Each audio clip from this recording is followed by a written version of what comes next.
یاد کړئ دا خبره چې پیغمبر صلی الله علیه وسلم باندې جادو شوی دی په مدینه کې په پیغمبر صلی الله علیه وسلم باندې جادو شوی دی او خو صحیح حدیث کې دا خبره شته دا جادو په یهودو کړی دی روایت په صحیح بخاري کې او یهودو کې یو یهودی لبید بن اعصم هغه دا جادو کړی دا خبیث د بنو زریق خاندانو د پیغمبر صلی الله علیه وسلم باندې جادو کړو هغه جادو دي چې د حدیث کې راځي چې لکه پیغمبر صلی الله علیه وسلم یو ګمان چې دا کار ما کړی دی هغه به کړی نو او یا به نو کړی او ګمان به چې ما کړی دی او د پیغمبر صلی الله علیه وسلم په نبوت اثر نه دی کړی په عقل ولا نه دی کړی علم ولا نه دی ګډوډ کړی چې پیغمبران کې دي نشي چې بغوی دي سي جادو شي پوه شوي که اثر ولا صرف په خیالاتو کړی او دا په حدیث کې راځي نو یو څو ورځې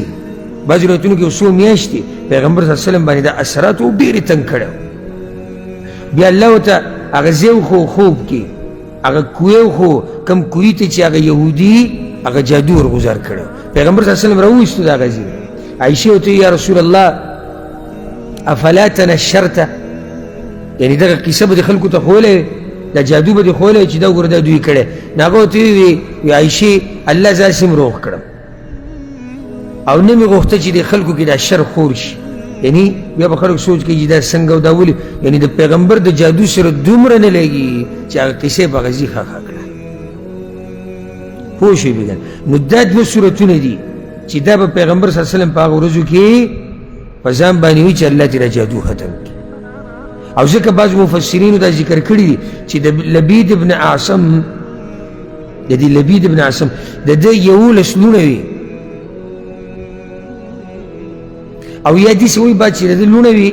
او دا جادو چې د پلار جوړ کړو نو غوټې پکې هغه د ده هغه لوڼو ورکړې وي او 11 غوټې جوړې کړې وي په دې تار کې څو غوټې وي 11 او دوی به بیا چوف کوو خپل جادو به وي او بیا به هغې چوف کوو نو ځکه الله دلته دغه پوکي کوونکې زنانه ذکر کړي